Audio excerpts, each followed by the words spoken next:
Welcome. You have entered the realm of 1111 Talk Radio. Your host is Simran. It's time to discover your own language with the universe. Empower yourself, broaden your mind, open your heart, and discover who you are. Now, here's your host, Simran. Welcome, welcome, welcome. It is wonderful to be with you again this Wednesday. And I have been thinking for a while that there's so many changes going on in the world, people in flux, sometimes feeling like chaos, and yet it can be business as usual often. We might change the way we work. We might change where we are working. But are we changing how we are working? So I decided to have a wonderful guest on that is going to talk a little bit about what it means to have a workplace culture change. And her name is Judy Ryan, and she is an author of a book titled Just That. She came into her own liberation by asking a few certain questions. How can we shift our civilization process so rather than diminish people and demean the human spirit, each person is assisted in expanding into their own wholeness? She also asked herself, what can we do to create a world in which it feels safe to be powerfully influential, inventive, vulnerable, and collaborative? And finally, what does an organization look like in which people thrive rather than simply survive? Oh, there's one more. How do we avoid that which makes us feel and act like victims and rebels, and adopt that which makes us feel empowered, lovable, connected, and contributing? Well, there's no more important time than right now to really look at these questions. The world has shifted drastically since COVID, and we are learning to work in different ways. Companies have shifted where their people are working, and it is a time now to really value people over profit. And when we do that, it does create more productivity. Judy Ryan is a CEO of Lifework Systems and a recognized thought leader on applied behavioral science that impacts deep culture change for exceptional outcomes. She's a consultant, author, columnist, trainer, keynote speaker, and is frequently interviewed on television, radio, and podcasts. Since 2002, Judy has been leading innovation methods to favorably impact the most important aspect of any organization, which are its people. She has created a digital, scalable culture transformation system and implementation framework. Judy's purpose is to create a world in which all people love their lives, and you can find out more about her at lifeworksystems.com. Without further ado, welcome, Judy, to 1111 Talk Radio. It's a pleasure to have you here. Thank you, Simran. I'm super excited to be here. I love that you're all about opening the heart and expanding the mind, and how we can be working sort of in tandem with our calling, with our purpose, with our guidance, all of it. So I really, that component of even bringing our spiritual, pathway to what we're doing. And you're absolutely right. This couldn't be a better time than to be looking at our human systems, and not only in the workplaces, but in our homes and in our schools. And so I'm really, really happy to be here. Well, I definitely saw that through reading your book. You come from that place of letting people know how important self-responsibility is and self-realization, and really looking at things from that emotional landscape as well as that logical and practical landscape. And your book truly is an introduction to different sets of systems that really do support and nurture that, so that people are fully engaged and people are socially interested. I love the questions that you initially asked of yourself. And I think the best place to start today is to really first have an overview of what our current dilemma is in whether it's small business or whether it's large corporation. What are we really looking at prior to COVID and during COVID, so that we understand where we need to go from here? Yeah, it's really funny because some of the most difficult things that we face are helping people to understand what they don't know that they don't know around, especially around human systems. So in organizations, one of today's modern, well-known figures is Brene Brown, right? She speaks on shame and vulnerability and how if we don't get this part right, we're going to have these ongoing problems. Well, that's really what's at the basis of our work, is an understanding based on the work of Alfred Adler as to what causes us to go into these uninterrupted struggles, both internally and externally with others. And so what happened for me was I was introduced to a concept that is not conventional as early as in the mid-'80s. And I completely saw the relevance of it, not only for my own life, but for what's going on around me. And I've kind of always had this feeling that I was building upon that for some future date in which it would be needed. And it's just so happening that what's happening with globalization and diversity and inclusion and, speed of change and complexity is leading some of the most progressive thinkers to this same type of a model, which is really about understanding what brings the greatest potential from each individual person. And so what I see as being the biggest blind spot, and this is, we call this spitting in the soup, the biggest blind spot is that people don't recognize that some of the practices that begin in families and in schools and then continue in workplaces and churches and all kinds of things are the core reason why we get off track in the first place. So it's real fundamental things like helping people to appreciate that they have personal power and how to use that power responsibly and in community where they take good care of themselves and they take good care of one another. And that's really the first place we begin, is what is it that causes us to go into feelings of inferiority versus feelings of I can do a lot and I want to be in service with what I can, how I can use my power. Well, it only makes sense that if we as individuals are a composite of our patterns, beliefs, behaviors, wounds, and the psyche that we bring to our everyday life, that when we show up in an environment, and based on the law of attraction, we attract to us the environment that is going to help amplify both those and our gifts, skills, and talents, that even environments, cultures, businesses have their own operating set of patterns, beliefs, behaviors, wounds, and areas that are the gift, skill, and talent. And so it's almost like taking a business and looking at it as a living organism, but then going back in the way that we do with the human body and making sure that we're maintaining the health of each and every cell, organ, and structure within that body. Yes, and I think there are some real core beliefs and practices that are so core that I don't think people consider questioning them. One of my favorite quotes is by a man named Samuel Arbesman. He's an author, and it's on change blindness. And he says, we have a problem with change blindness for two primary reasons. Sometimes we're exposed to new facts, so we're learning about some new ways of operating as people, and yet we don't want to go out of our way to change because, it just is effort. And then the other one, which I think is even more significant, is that we don't want to consider that what we've been thinking could be outdated. We have no problem upgrading our cell phones or our computers, but when it comes to looking at the way that we function as humans and our beliefs about relationships and how to develop people, we don't like to consider that that's outdated. And there's almost even a sense of personal identity crisis for many leaders.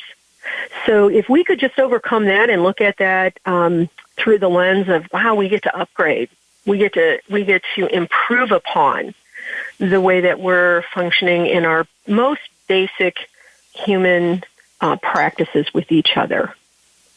That topic of change is really important because, as we've seen this year, we can be catapulted into change and have to figure out whether we're going to sink or swim. So when you're looking at a culture, when you're looking at an organization, how do you assess a culture and what do you look for? Well, part of it is, one of the things we look for are leaders that have positive, strong positive egos. In other words, leaders that are really strong in their sense of self and they are not struggling with a sense of worthlessness, they're not threatened by developing other leaders. or develop, helping to strengthen people. So that's one of the things we look for. But as they assess their organization, they're more likely to consider some of the things that are right in front of them, like our asset of our people. You mentioned in the first part of your, when you introduced me, that purpose should come first and not profit. And we always say if you put people and purpose first, profit follows organically. So part of the way to assess an organization is to be very honest about what's working, what's not working. Are we getting mediocre results? Are there advances that we should be considering? Are we open-minded enough to explore them? Are we confident enough to try on things that might be highly unconventional? So when we help an organization, we're also making sure that they're ready for change, that they're aware of what's going on in the world and what needs to change. It's really interesting because one of my own instructors was a former mayor. And everything we do applies in the work world, but it also applies in, we've done a ton of school reform and, community work and things like that, nonprofits. And she said, you need to go in and fix the police departments. And I said, Terry, we don't do that. We go in and we don't approach it as who's to blame. We go in and we say, what system, if it were put in place, would solve this problem? And then we involve all the stakeholders. So when we're helping an organization assess their problems, they have to have a certain level of, I'm willing to look at what's working, what's not working, what it's costing us, and then what are the available solutions out there so that we can determine, which solution we would need if we agree that we need to change. So that's part of it. We do a lot of very formal assessments through, really looking at all their culture practices and also what are the challenges that they can identify all at once, and what are the desired leadership skills that an organization wants. And that's kind of an eye-opener. So when somebody is doing a culture assessment and they're asked, the first question is, we have a written culture plan. There's a lot of people out there that see that question and say, I didn't even know I was supposed to have a written culture plan. So that's one way. And then we also go in and help organizations to look at things like, do our people know our purpose, our values, our visions, our goals, procedures, and roles? Do they even know them and understand them? And do they buy into them? Do we have high trust? Do we have, people practicing certain behaviors of trust? And do we have a high perception of employee engagement with one another? And sometimes that's a huge eye-opener. So it's just like anything. If you're in denial, you're not going to be able to assess your workplace culture. But if you're curious and eager and open, you're going to learn a lot, and you're going to be led to solutions that will, have been proven recently to work so well.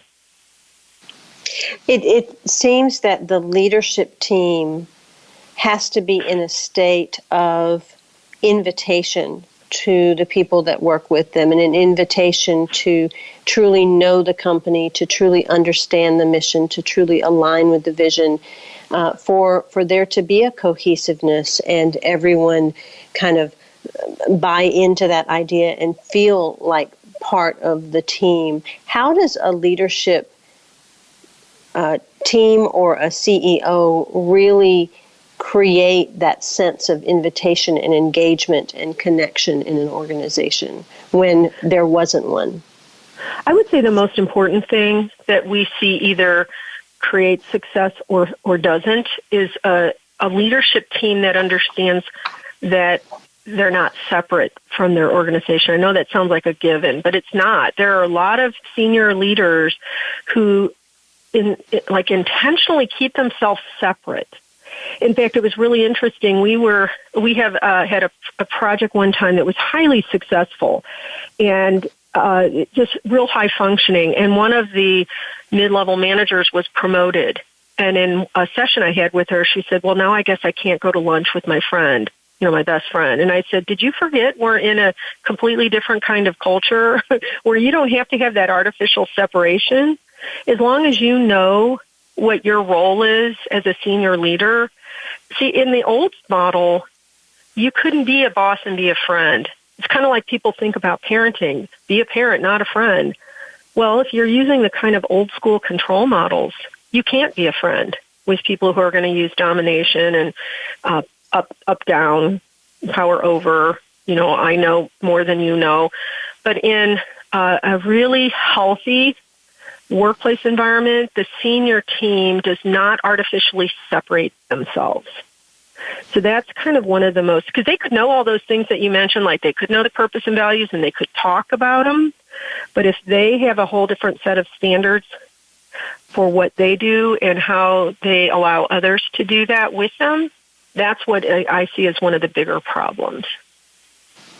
Motivated, successful, and contributing. That's what you need your staff to be to achieve your goals and provide quality service to the clients you serve. The world is changing. Systems must evolve to support these changes or you fall behind. Without healthy human systems and measures to assess them, your tools and strategies fall short. Human systems are simply structures you put in place to communicate your expectations for how people need to think, speak, and behave in order to fulfill your organization's stated purpose. This is from Judy Ryan's book, Workplace Culture Change. You can find out more about her at lifeworksystems.com. She schedules corporate events on bridging globalization, diversity, and technology with emotional intelligence. And another workshop, which is Are My People Being Responsible Even When No One's Watching? She also has programs for individuals who want to develop personally and professionally called Should I Stay or Should I Go?, which is about identifying any relationship in which you can determine if it's okay to step away or stop trying, and when to learn new skills and to make a relationship work. All of the above events that I've listed are free, virtual, and 2 hours in length. And anyone attending must agree to fill out either a culture survey for the corporate topics or a personal one. There's plenty of time allotted for the participation, and there's a limited seating for the first 10 people. You can find out more about that at lifeworksystems.com. In addition, the new issue of 1111 magazine will be releasing this week. I invite you to check it out and go back and check out the archives as well. We also have a new online course community at 1111 magazine. It is the 1111 Mastermind Playground. It is filled with some of my amazing past guests and some programs that they have created to support you in expanding your personal power, presence, and purpose. We'll be right back after these messages with more Judy Ryan and Workplace Culture Change.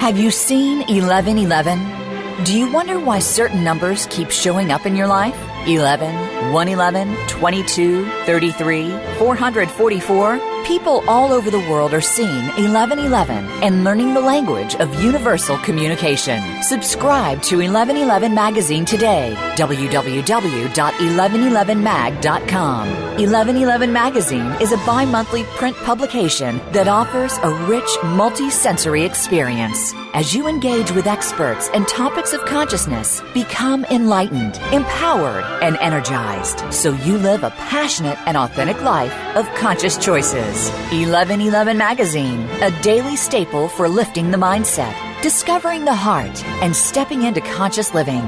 1111 magazine. Order now at www.1111mag.com. 1111mag.com. Do you want more joy, more abundance, more power and presence? How would it feel to have more loving relationships, more empowered community, greater fulfillment, and life purpose? The 1111 Mastermind community inspires, empowers, guides, and supports transformation. Shift your mind, expand your heart, deepen insights, let go and chart a new course, dream a new dream. The 1111 Mastermind community is an online portal for personal transformation and soulful expansion. Go to courses.1111mag.com. That's courses.1111mag.com. Change begins with you. Let it be simple, convenient, and transformative. The time is now. Step through the 1111 gateway.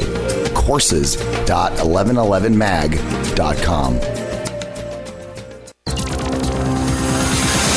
It's your world. Motivate, change, succeed. VoiceAmericaEmpowerment.com.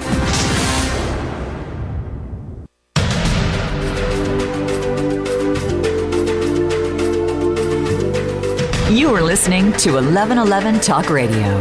Simran is an award-winning author, publisher of 1111 Magazine, powerful speaker of wisdom, and a life mentor. Find out more at IamSimran.com. Now, back to 1111 Talk Radio. Before we dive back into our guest today, I just want to invite you to go back and listen to any of the archives on 1111 Talk Radio. The information is timeless. There are beautiful change agents and life catalysts over the past decade that I've had shows, and any of the shows will powerfully impact you.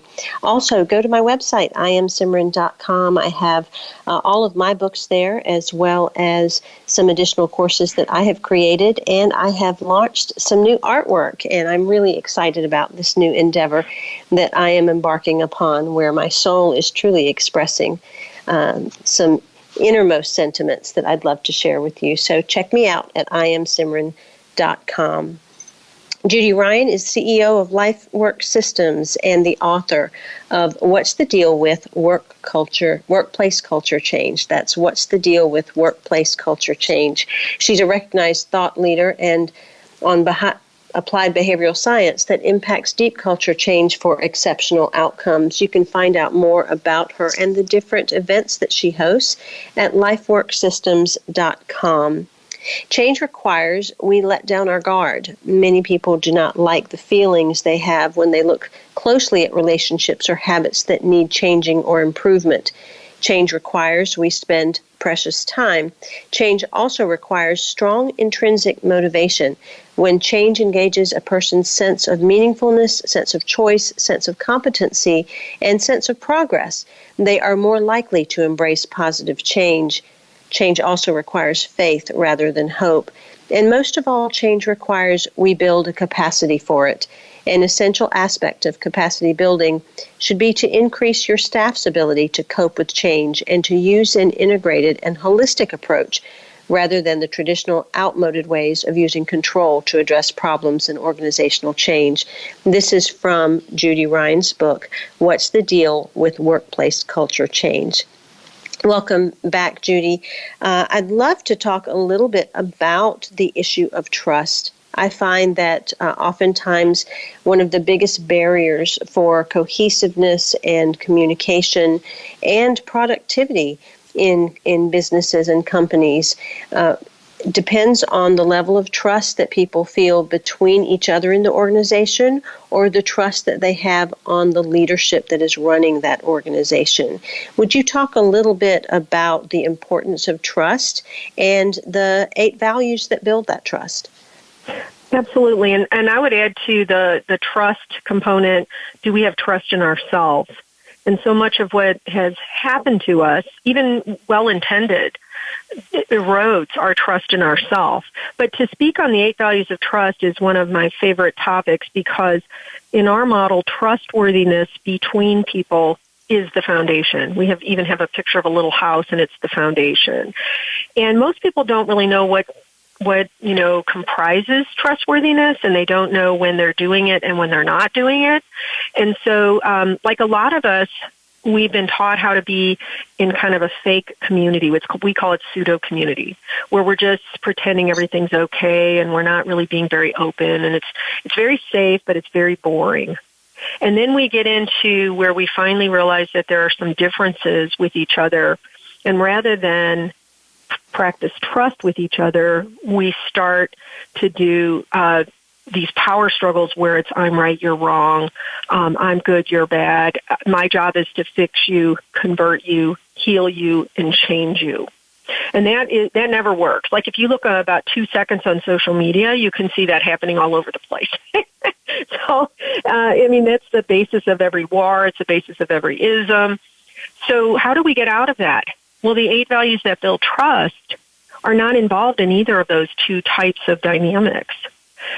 When we start to build trust with people, the first thing we have to do is we have to put down all of those ways that we try to hold on to this notion that we're supposed to fix you, convert you, heal you, or change you, which means we have to let go of a lot of prejudices, a lot of ideas of I have to win. There's just so much that we need to empty ourselves of.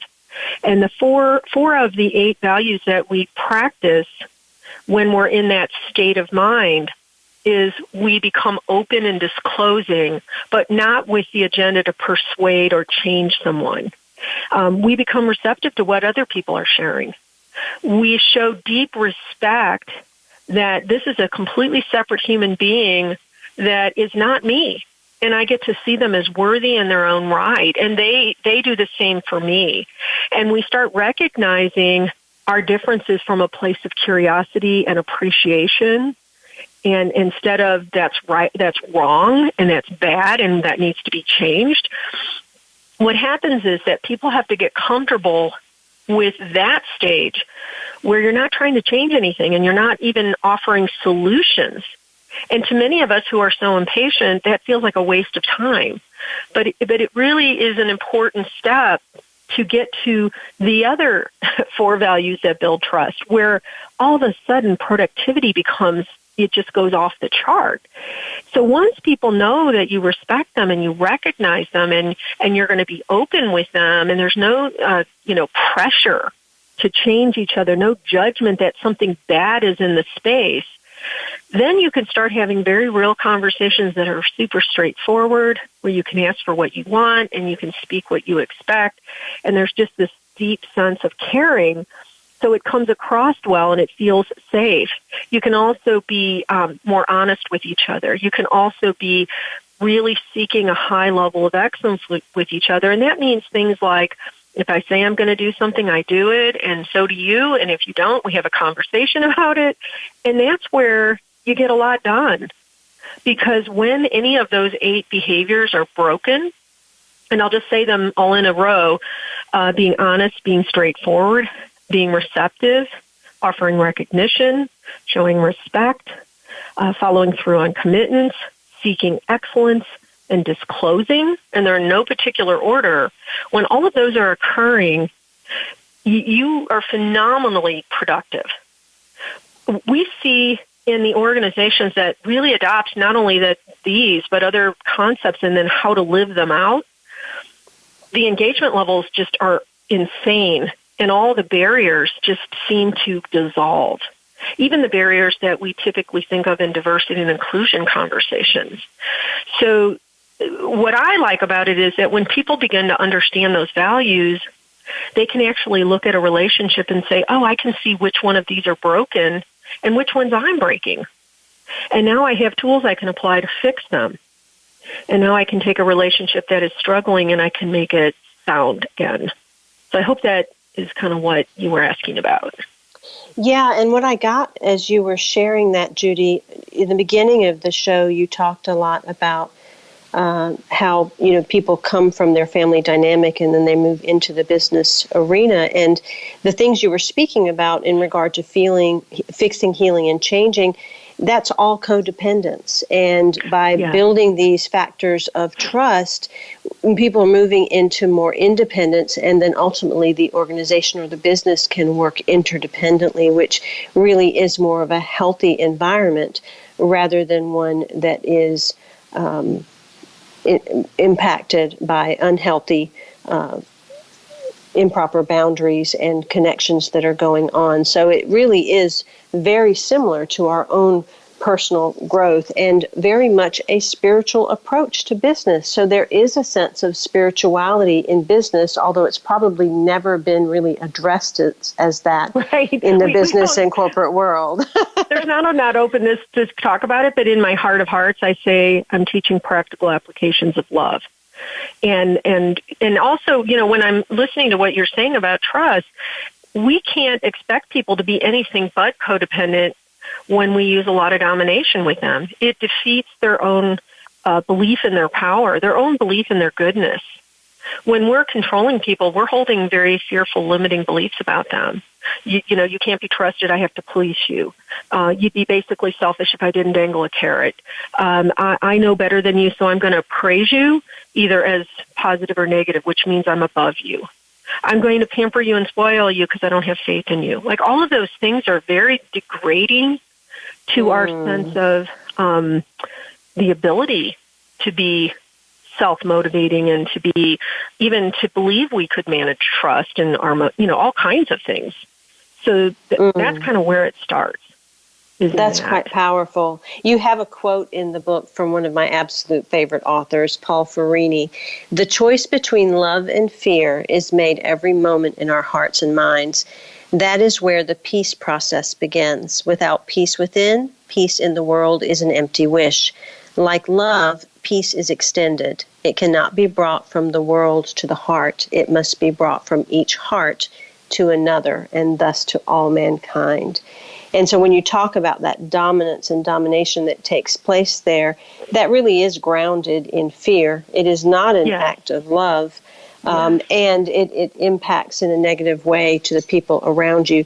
Within the book, you talk a bit, and you have a question: are you controlling or developing your staff? And there are 4 approaches that you discuss within the book. Would you talk a little bit about each one of those? Yeah, I actually just kind of went over them, but I'll just be a little bit more specific about it.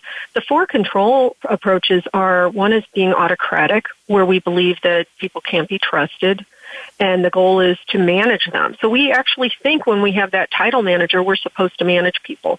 We're really not. I don't even know that I like that title, because when you see yourself managing, you're not developing. That's a more obvious one that a lot of organizations are questioning now. But what they do instead is they start switching over to using incentives and rewards, which is equally a control model.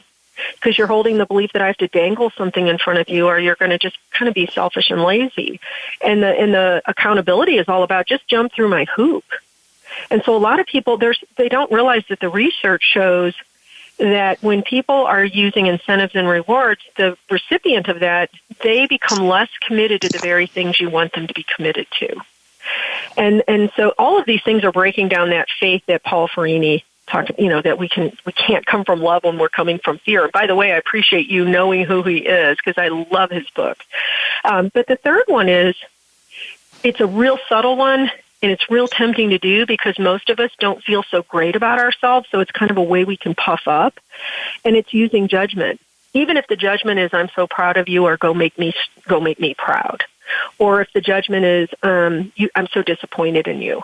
Because what you're really saying is, I know better than you do, and your job is to please me, which is very different than encouragement. Praise or criticism is very different than encouragement and guidance. And then another one that is hard to recognize is when we enable people through pampering and spoiling them, where we don't have faith in them. We don't want to spend our time helping them to learn things. Like, I remember when my 5 kids were little, we would do family meetings together, and by the time they were 4 and 5 years old, they knew how to run the family meeting. Well, I could have pampered them and said, let me just do it for you because I'm bigger, stronger, faster. And as a dominant mother, I would have loved to continue steamrolling, right?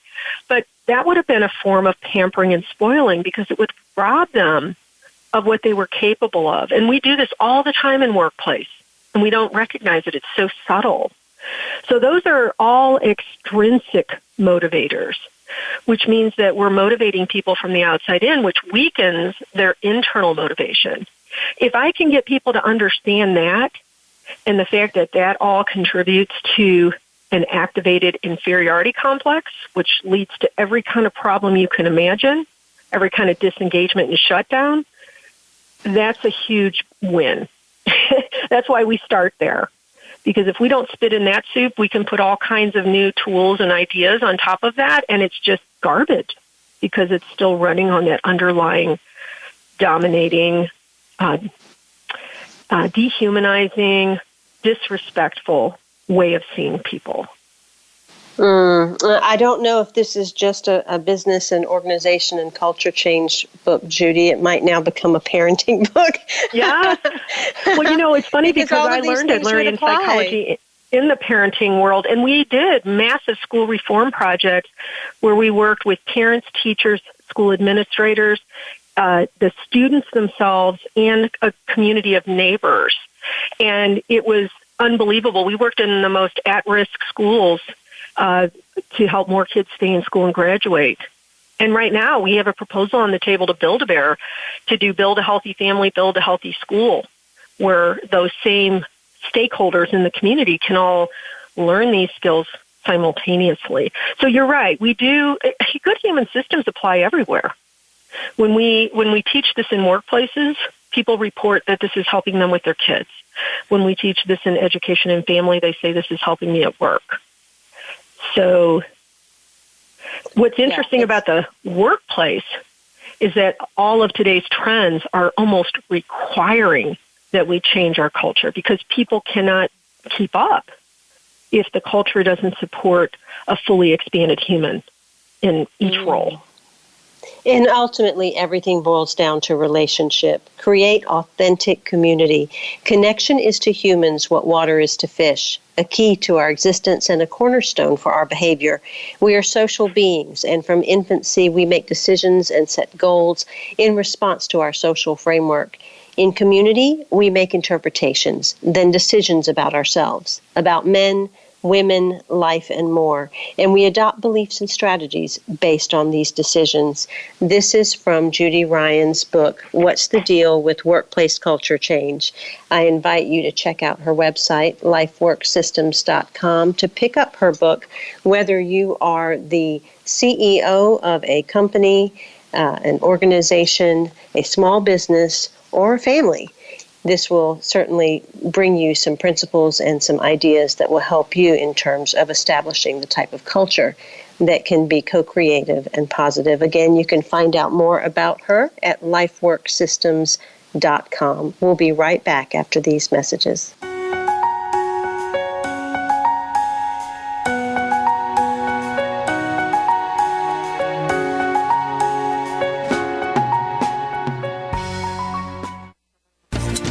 Do you want more joy, more abundance, more power and presence? How would it feel to have more loving relationships, more empowered community, greater fulfillment and life purpose? The 1111 Mastermind community inspires, empowers, guides, and supports transformation. Shift your mind, expand your heart, deepen insights, let go and chart a new course, dream a new dream. The 1111 Mastermind community is an online portal for personal transformation and soulful expansion. Go to courses.1111mag.com. That's courses.1111mag.com. Change begins with you.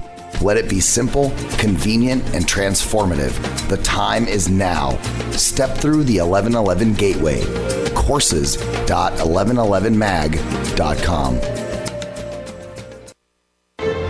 Have you seen 1111? Do you wonder why certain numbers keep showing up in your life? 11, 111, 22, 33, 444. People all over the world are seeing 1111 and learning the language of universal communication. Subscribe to 1111 Magazine today. www.1111mag.com. 1111 Magazine is a bi-monthly print publication that offers a rich, multi-sensory experience. As you engage with experts and topics of consciousness, become enlightened, empowered, and energized, so you live a passionate and authentic life of conscious choices. 1111 Magazine, a daily staple for lifting the mindset, discovering the heart, and stepping into conscious living. 1111 Magazine. Order now at www.1111mag.com. 1111mag.com. It's your world. Motivate, change, succeed. VoiceAmericaEmpowerment.com.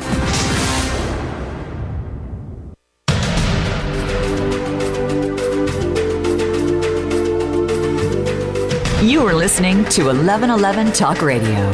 Simran is an award-winning author, publisher of 1111 Magazine, powerful speaker of wisdom, and a life mentor. Find out more at IamSimran.com. Now, back to 1111 Talk Radio. Once more, I would love to mention 1111 Mastermind Playground. There are some beautiful courses there by some of the past alumni on 1111 Talk Radio and 1111 Magazine. There's a beautiful course on forgiveness by Patrick Paul Garlinger, a wonderful course on living authentically by Andrea Matthews. And if you've ever wanted to learn about astrology, there are the Foundations course by Jennifer Gell on astrology, along with many more things like human design, relationships, and so much more. So definitely go to the website 1111mag.com and check out some of the beautiful courses that are there. You can also select the complete pass where you purchase the subscription and you get full access to all of the courses there. With that, it is a truly powerful place to access these amazing individuals that are doing great work in the world. Teamwork does make the dream work. Most people understand significant accomplishments occur through teamwork, and yet few organizations get the results from their teams that they expect. Whether it is a frontline team in operations or a boardroom meeting, getting into alignment as a team is often 90% of the challenge when it comes to a new product, fulfilling a client's need, or even a company's strategy. Lack of alignment as a team can be a highly debilitating and costly problem. You and your employees need to know the difference between a team and a working group. They are not the same.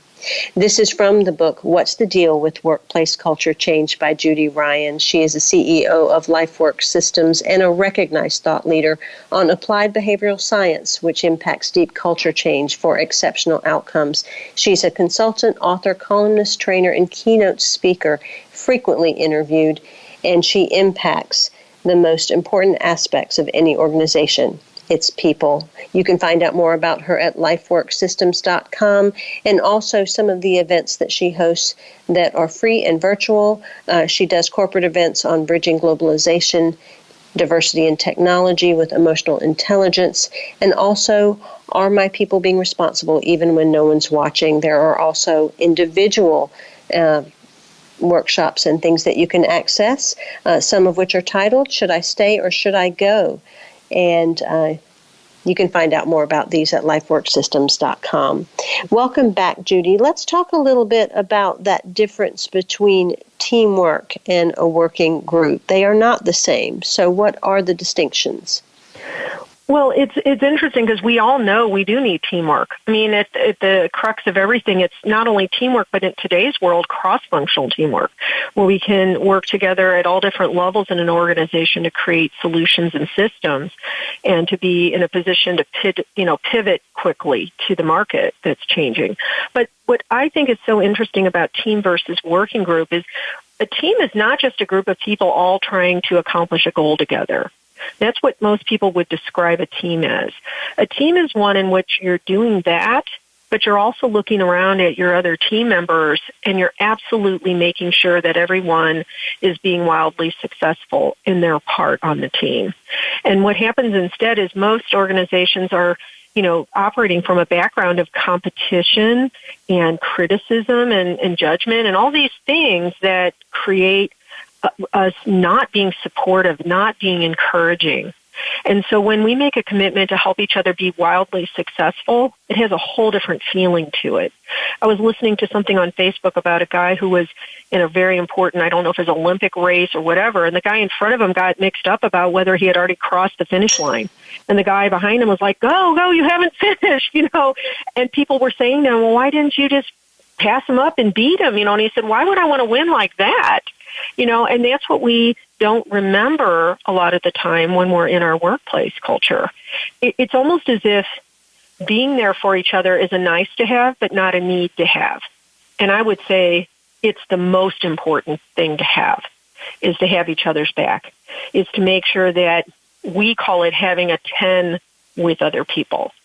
So when we say that trustworthiness is foundational, if I look through my workplace and I see, this person, I'm not at a 10 with them, then my responsibility above everything else is to work through what is ever, unresolved. Doesn't mean I have to be best friends with that person, but it means that I don't want to leave anything unresolved, because it's going to interfere with that person's success on the team and my success on the team. And so hopefully that can I know when I first learned the difference between a team and a working group, I really had to look at myself, because I was a person who wanted to be the superstar, and it actually is much more fulfilling for me to make sure everybody feels like a superstar. That's quite powerful. And it takes me back to the beginning part of the reading that I opened with, having to do with alignment. We think about alignment in personal growth, in our spiritual growth, and we think about aligning with certain people and certain causes. But when you're talking about alignment within an organization, it seems like that is multi-leveled, almost like one of those set of dolls within dolls that you keep opening up, that alignment has to be in the individual, and then in the team, and then in the larger group, and then throughout the company. Talk a little bit about alignment. Well, I am so grateful for the question, because in our world, alignment is always with high purpose.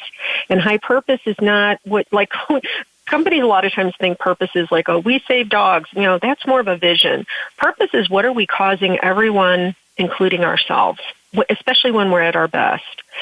So one of the things we do to help people be aligned is we make sure that the organizational purpose is one in which everybody's included and everybody can picture what you're causing.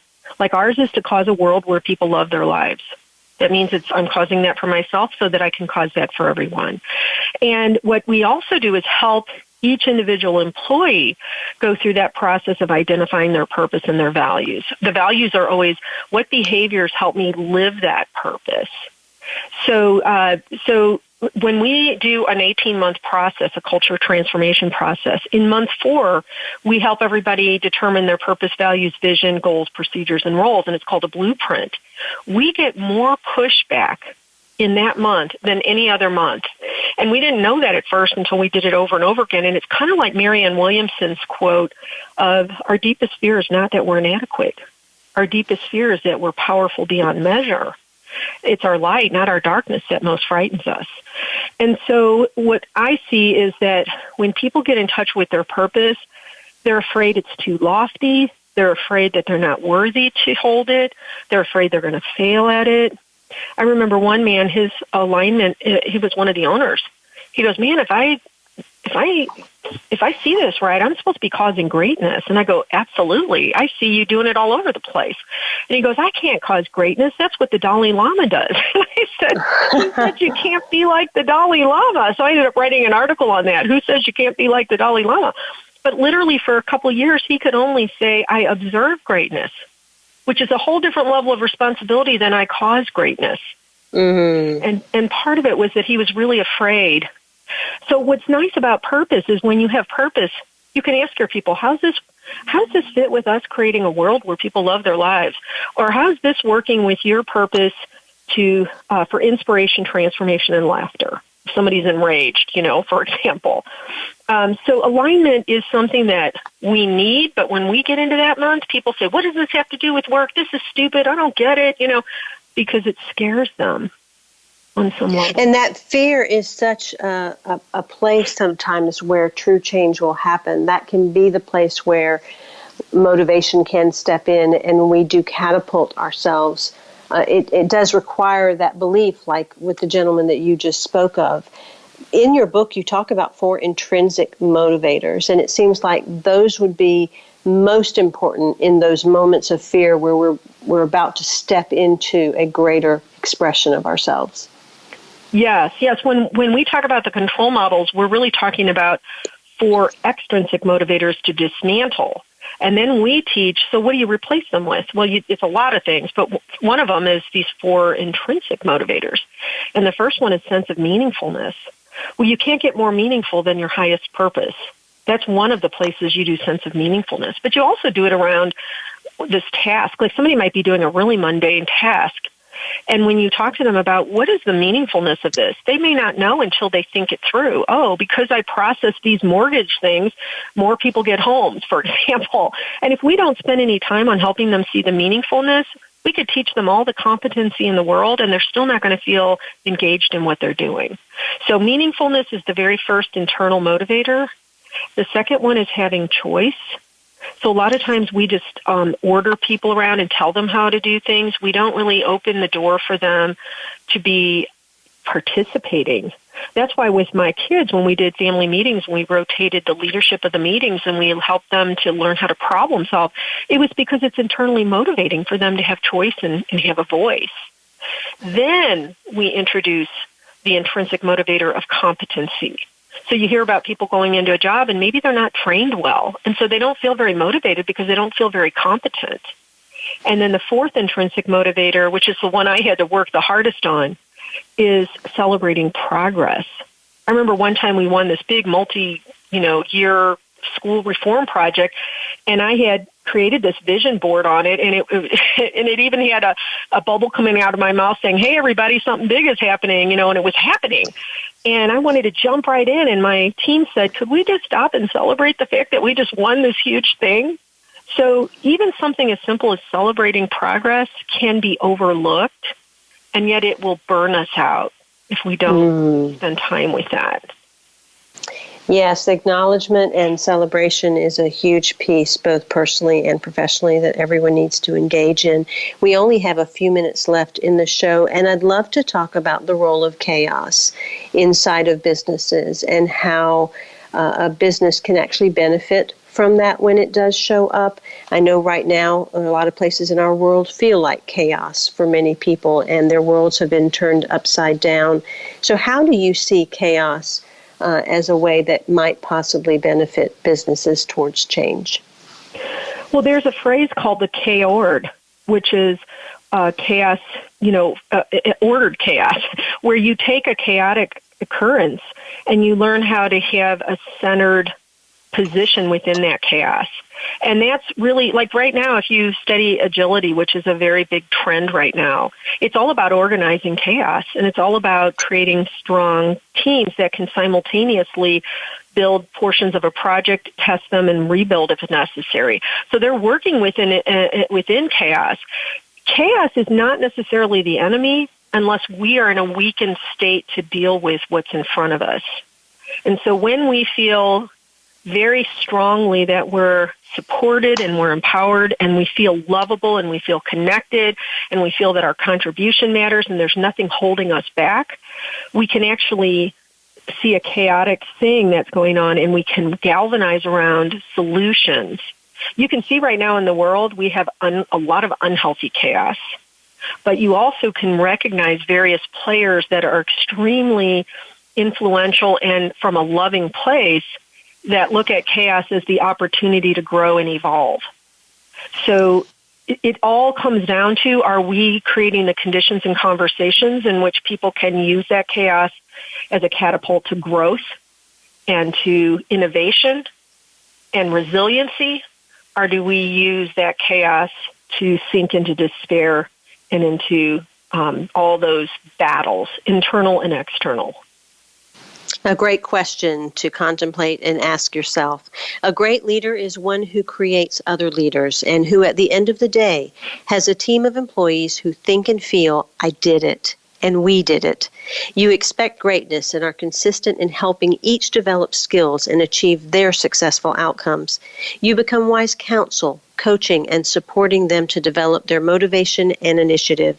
This is a much tougher job and requires you have faith in their goodness and want them to enjoy the ownership of their role and responsibilities. And the payoff is tenfold. You are now the boss you always imagined, and they become the employees you always dreamed of leading. This is from Judy Ryan's book, What's the Deal with Workplace Culture Change? I invite you to pick up your copy and to visit her website, lifeworksystems.com, and get to know more about her and the things that she does. Next week, my guest is Tina Gilbertson, and we are going to be discussing reconnecting with the estranged adult child. That is a difficult experience when you are not connected with your children, and here is an opportunity to learn how to heal that and to grow through it. Until then, I am Simran, in love, of love, with love, and as love. Be well.